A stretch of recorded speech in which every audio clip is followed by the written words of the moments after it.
Good morning, everyone. I'm Deann Jones. I'm the project director for Strong Readers here in the state of Oklahoma. And today I'm going to do a tutorial for you on the annual district reading plan for Strong Readers for the school year of 25-26.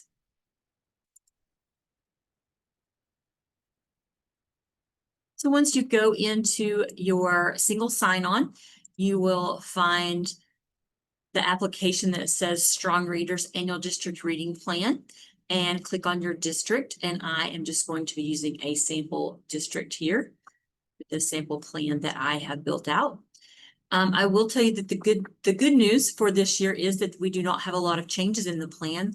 Last year we had so many changes, and this year there's just a few little tweaks here and there, but not really that much change. One thing you will notice that this actually was changed last year, that once you open up, there will not be an option to copy your plan from the previous year. That was taken away last year with all of the changes, and now you will be entering new information each time you enter your plan. So there will no longer be a copy previous year's plan option.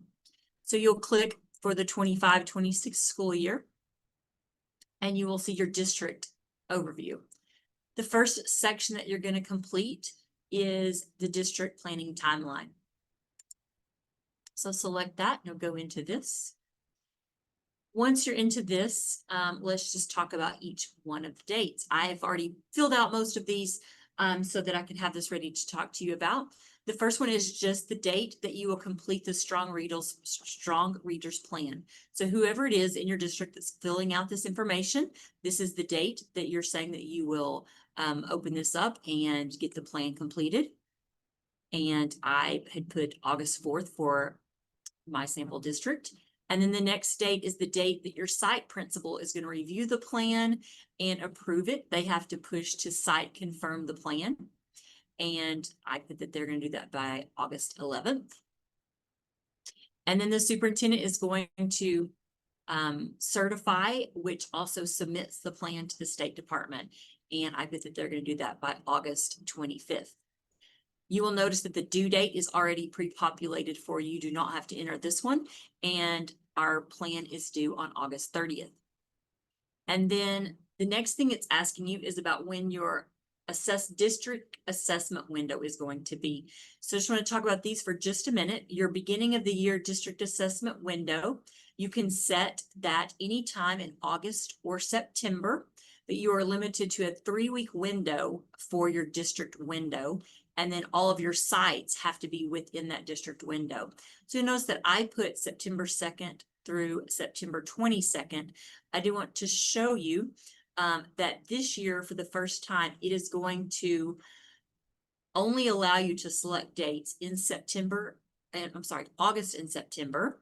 And also, if you select longer than a 3-week window, it is going to give you an error message for that as well. So for example, on this one, if I tried to select my date to be that I wanted to do it in October, and I want this to go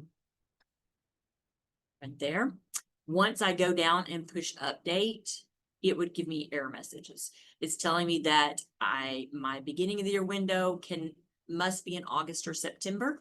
And it's also telling me that it can be no longer than 3 weeks. So I'm going to go back and put those to the window that I had selected, which I wanted them to be September 9th through September 22nd. I'm going to put those back like that. And then I put that my window's ending September 22nd and that I'm going to enter the data for my report by September 26th. And the superintendent's going to certify it by September 29th. And then, of course, the deadline that's already pre-populated for you for the beginning of the year report is October 1st. The next thing is that the date that you're going to have the slip plan signed and in place.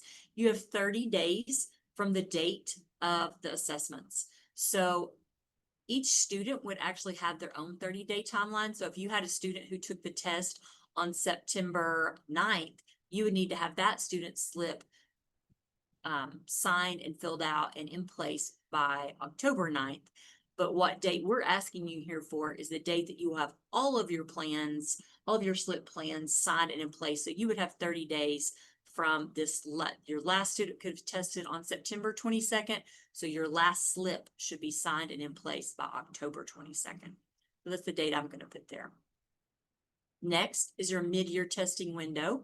This is allowed to be any time in December or January, and you can have up to 3 weeks for that. It would do, if I put dates in here that were outside of December or January, it would give me the error message, just like I showed you on the beginning of the year one. Also, if I picked a window that was longer than 3 weeks, it would give me an error message for that. So I picked December 1st and December 19th for my assessment window beginning and end. And then I put that I would have all of my SLPs in place by January 19th. The last window is your end of the year window. These are allowed to be anytime in April or May. I'm selecting April 20th through through May 8th for my window. And then I would enter my data by May 13th. The superintendent would certify it by May 20th, and then the due date is May 30th. Summer school is the last report that you have. And so I put that I'm going to enter the data for summer school June 22nd. And my superintendent would certify it by June 24th. And the due date for that, for that report is August 15th. So once you have all of your dates in place, you're just going to push update. And it will bring you back to this window. And you see that I have a green check mark there. That means that I have all of the required fields completed, and this would be ready to be submitted. The other section of the district plan is the Strong Readers Funds. So I'm going to click into that. This is just your basic information of the best contact person. So this would be someone, if we have questions about this section of your report, who should we contact? So I put in my information, phone number, title. I'm putting that I'm a reading specialist at any school, OKUS. And then the next question is about funds. How will you be spending your funds? So we do have the link here that goes to our OCAS codes and our approved checklist. So if you click here, it would give you a list of things that you are allowed to spend your Strong Readers funds on. What I've put in for my sample plan is that I'm going to be spending my money on intervention materials, professional development, and summer school. We do have a requirement that districts that receive more than $2,500 in Strong Readers funds must spend no less than 10% of those funds on professional development from our approved list. This is a link right here where you can go to see the table that has the list of all of the approved programs that you can use to fulfill this 10% requirement. And you can also use other things that are related to that professional development to meet this 10% requirement. You could use travel, stipends, substitute pay, those expenses that would be related to this. So for my school, I put that our school is going to be using shifting from word walls to sound walls by Hand to Mind.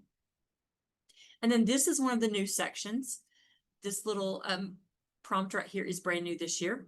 And it's just where we're asking you for the URL link to your policy and procedures adopted by your school board regarding strong readers.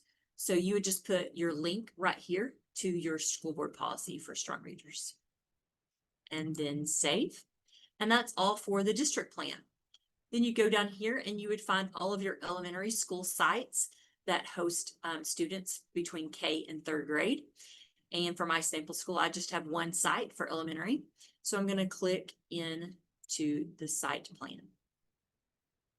Once you get into the site plan, you have all of these sections for your site plan. And I'll go through each one of them. You'll notice that if you have a section completed, it has a green check. Where you have red like this, that means that you are missing some data and that would not be considered complete. Once you go into the leadership team, this is where you're going to list the people who are on your leadership for reading at your site. You do have certain positions that must be present on this team. You're required to have an administrator, teachers from at least 2 grade levels, and a parent or guardian.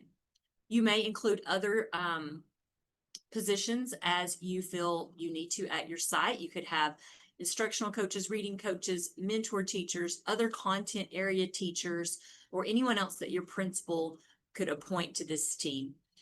So for my example, I had entered Brandy Smith as my principal, and I made her the site primary contact.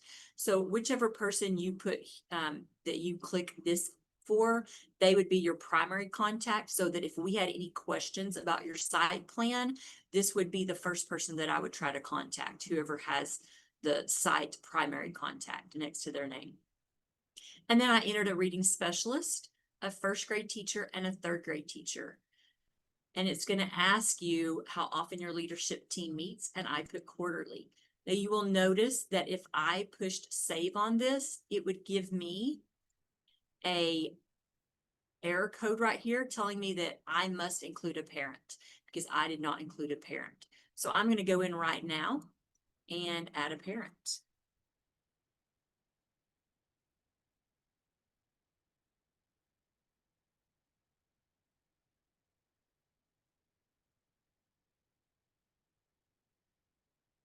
So I'm going to add a parent right here.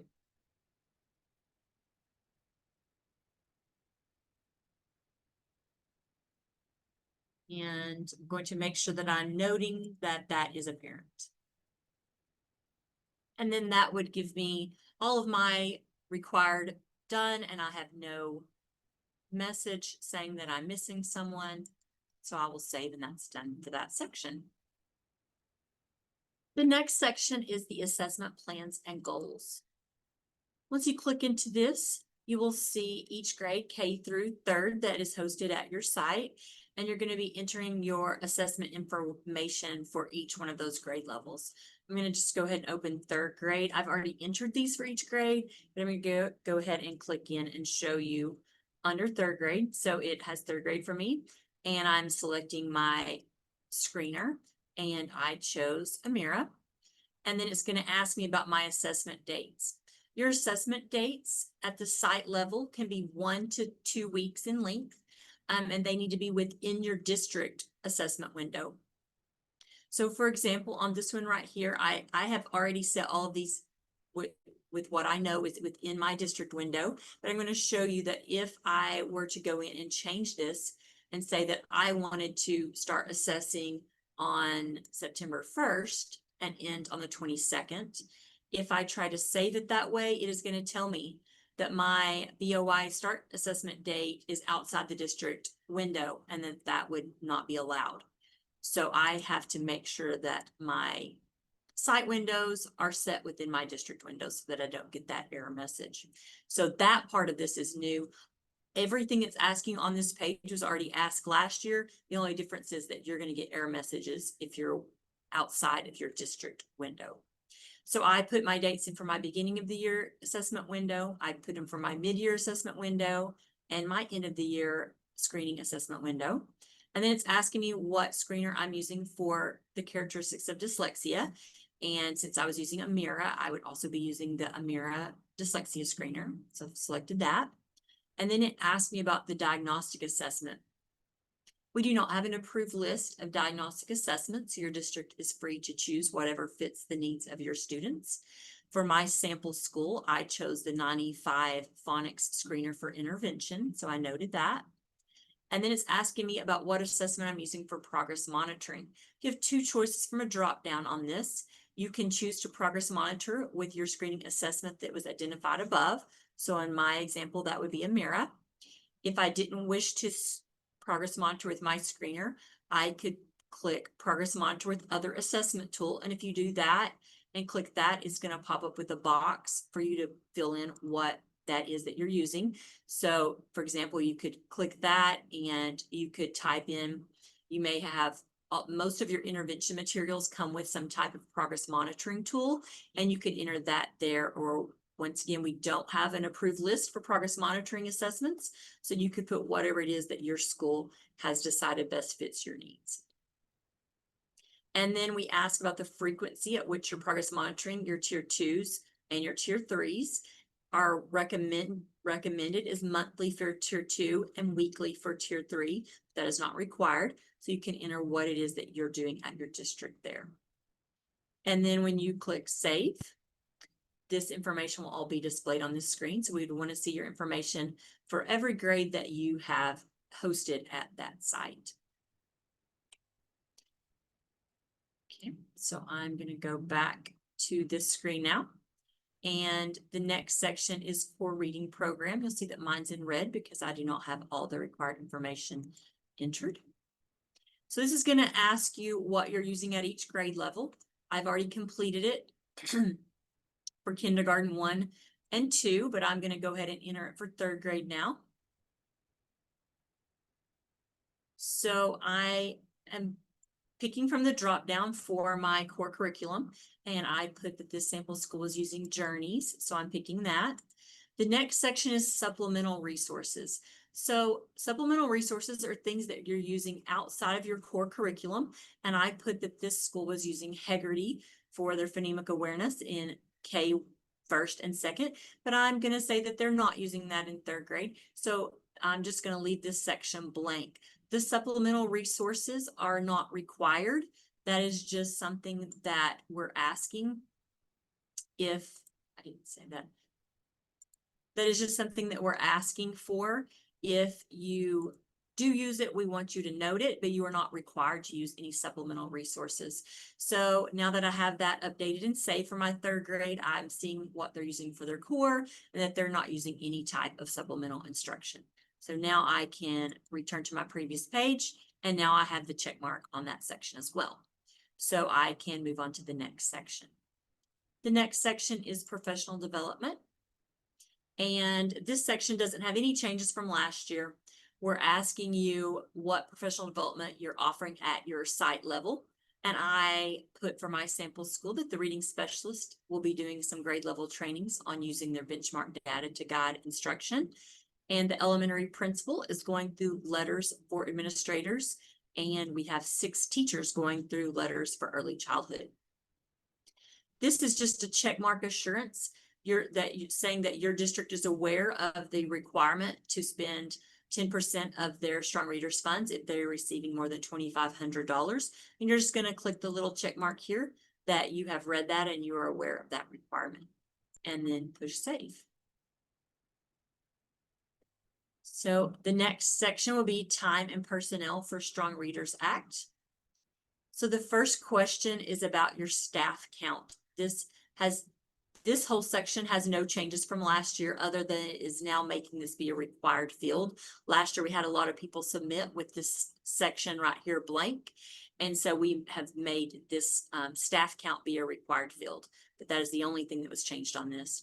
So we just want to know how many staff you have working directly with students on a regular daily basis to implement the provisions of the Strong Readers Act. This could be your classroom teachers, paraprofessionals, reading specialists, any type of interventionist, any staff members that you have working directly with students on a daily basis. You'll put that number here. We don't want you to count volunteers. Maybe if you have grandparents or community members who come in and just read with students, 1 day a week, we don't want those counted here. We want your full-time staff working directly with students on a daily basis. Well, I say full-time, it could be part-time staff, as long as they are consistently working with students. We want those counted here. And this is where you're entering for each grade level the daily time that they have for Core 1 instruction. So in Oklahoma, we do have a requirement of a 90-minute literacy block for K through 3. So that's one of the things we'd be looking at on this is when we're looking at your daily time for Core 1, we're going to be checking to make sure that it is at least 90 minutes. It could be more if your school offers more. And then we're looking over here for average daily time for additional instruction. What we're looking for in this section is if you have additional time outside of your 90-minute core block where you're giving additional instruction to students. I'm not talking about interventions where you're pulling out tier 2s and 3 students. We're talking about additional time for every student. So this might look like at your district, it could be called different things. Some schools call this power half hour. We see it called win time. what I need. We see it called walk to read, whatever that's called at your school. If your students are moving place to place or going somewhere to get instruction on the skills that they need, and everyone's participating in this time, we want to include this here. So I had put that my kindergarten is getting their 90-minute block, but they're not getting any supplemental, or I'm sorry, additional time. First grade's getting 90 minutes plus an additional 30 minutes for their walk to read. And second grade's doing the same. Now I'm going to go enter for third grade. And I'm going to say that my third grade is getting the 90 minutes of core, and they are not getting any additional instruction time. So I'm going to update that so that it saves. And then I can return to the previous page, and I should have the check mark for that section being completed now. The next section is the parent communication page. This section does not have any changes from last year. It's exactly the same. You're putting the date that you are going to have your reading plans in place. So this would be your slips in place, and this needs to be within 30 days of the completion of your beginning of the year assessment window. So my district assessment window closed on the 22nd. So I'm saying that I'm going to have all of these done by the 22nd of October. And then my dyslexia screening, you would have an additional 30 days from the universal screening to give the dyslexia screening, and then 15 more days from that date that you could notify the parents of that. I just went ahead and put that I'm going to have all of that done by October 29th. And then for the mid-year, you would have 30 days from the end of your mid-year assessment window to have any parent communication with newly identified students. So I put that I would have that done by January 12th. And I'm going to save that. And I'm moving on to my very last section. This section had a lot of changes last year. This year, we don't have any additional information asked in it. The only thing we changed was due to one of your requests we got from districts saying that they wish that this would be a multi-select on the skills, because last year you had to pick one skill and put all of this information for that skill. And this year we have allowed that to be a multi-select here on the skills. So if you are using, for example, on this one, I put that I was using 95% core phonics program, and I selected phonics and fluency. So I selected that I would be addressing 2 skill areas with this one intervention resource for my tier 2 students. So what we would be looking for on this when we're looking is we're going to look to make sure that you have addressed all of the skill areas. We want to see all 5 skill areas addressed. We want to make sure that you are addressing tier 2 and tier 3 students for these. We want to see that you have addressed how you're going to be providing interventions for all 3 of our intervention groups, which are non-IEP students, IEP students, and students displaying the characteristics of dyslexia. So I will just open one of these up to kind of show you. If you wanted to add an intervention, you would click this and it would open up a new row for you to enter something. I could just go ahead and do that. I haven't done anything here for tier 3. I put that I was doing, so I have addressed tier 2 in phonics. I've addressed tier 3. I'm sorry, that's not phonics. That'd be phonological and phonemic awareness. And tier 3, I've done the same for PA. And then for tier 2, I did phonics and fluency. For tier 3, I did phonics and fluency. And for tier 2, I did vocabulary and comprehension. So right now what I'm going to go ahead and do is I'm going to go ahead and put my tier 3 for vocabulary and comprehension. So I'm going to click add new. And I'm going to do vocabulary and comprehension for my tier 3 students. And I'm going to use the intervention materials that come with my Journeys program.